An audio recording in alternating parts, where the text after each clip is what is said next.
हमने सारे मेथड पढ़ लिए हैं, सारे मेथड हमने पढ़ लिए। तो अब हमारा मेथड जो नेक्स्ट है वो कौन सा है, गॉस शेडल मेथड।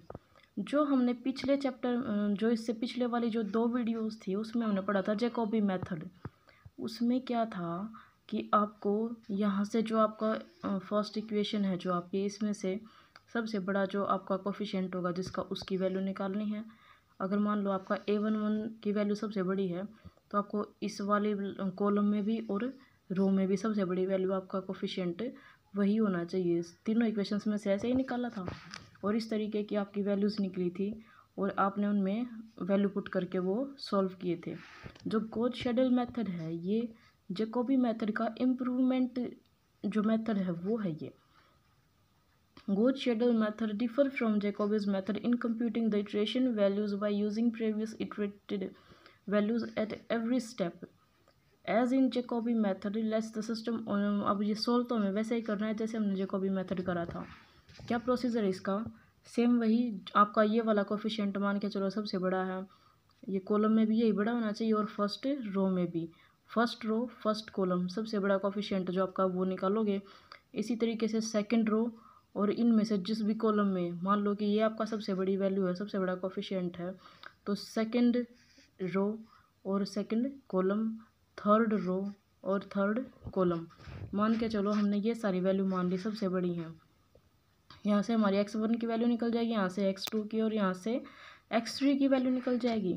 देखो ये यहाँ से निकल गई ना, ये पहले वाली जो इक्वेशन है इस वाले जो आपका हिस्सा है, ये वाला जो पोर्शन है इसको इस साइड लेके आओगे तो ये नेगेटिव में बन जाएगा। b1 minus a12 x2 minus a13 x3 और जो आपका a11 है ये डिवाइड में आ जाएगा। इसी तरीके से आपका x2 और x3 x1 तीनों की वैल्यू निकल गई। अब हमें करना क्या है, जो हमारा इनिशियल अप्रोक्सीमेशन है वो क्या करना है, जो आपका x2 है इस x2 की जगह क्या वैल्यू पुट करनी है आपको, x20 और x3 की जगह क्या पुट करनी है, x30। और मतलब क्या है कि यहाँ से आपको निकालना क्या है, इन शॉर्ट अगर आपको समझाएं तो, अगर आप समझो तो क्या है कि आपका जो x2 और x3 है ये दोनों आपको 0 पुट करने हैं। यहाँ से आपको x1 की वैल्यू मिल जाएगी। फिर अगले वाली इक्वेशन में आपको यहाँ पे वैल्यू पुट करनी है x1 की और x3 को 0 पुट करना है। अगले वाले में जो आपके x1 और x2 की वैल्यू यहाँ से निकल जाएंगे उन वैल्यू को यहाँ पे पुट करना है। इस तरीके से करना है, ठीक है। मान के चलो इस तरीके से आपकी ये बनी है x1, तो आप क्या करोगे, इनमें x20 और x30 पुट करोगे, x2 की जगह x20 और x3 की जगह x30। अब यहाँ से जो आपको वैल्यू मिलेंगी आप नेक्स्ट इक्वेशन में, इस वाली इक्वेशन में पुट करोगे और इसमें से जो वैल्यू मिलेगी इन दोनों में से उसको यहाँ पे पुट करोगे। सिर्फ इसी तरीके से आपके मेथड आपको सॉल्व करने हैं, ठीक है। और एंड सो ऑन, ये प्रोसेस आपको रिपीट करना है बार बार। As soon as the new approximation for an unknown is found, it is immediately used in next step. This process of iteration is repeated till जब तक आपको x1 x2 x3 की वैल्यू सेम ना मिल जाए।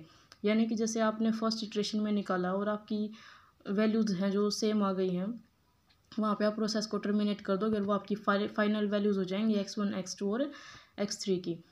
इस वीडियो में मैंने सिर्फ आपको ये मेथड बताया है। बता देना अगर आप बोलो कि नोटबुक पे या फिर मतलब सोल्व करके दिखाओ इसको, इसी मेथड को, तो सोल्व करके बता दूंगी। अदरवाइज़ नेक्स्ट वीडियो में हम इसके क्वेश्चन करेंगे। वैसे आया हुआ ये MDU में पहले, पर फिर भी आप बता देना, आप बोलोगे तो मैं करवा दूँगी और अगर आपको लगता है कि आप कर लोगे तो वो भी ठीक है, लेकिन बता ज़रूर देना। Thank you.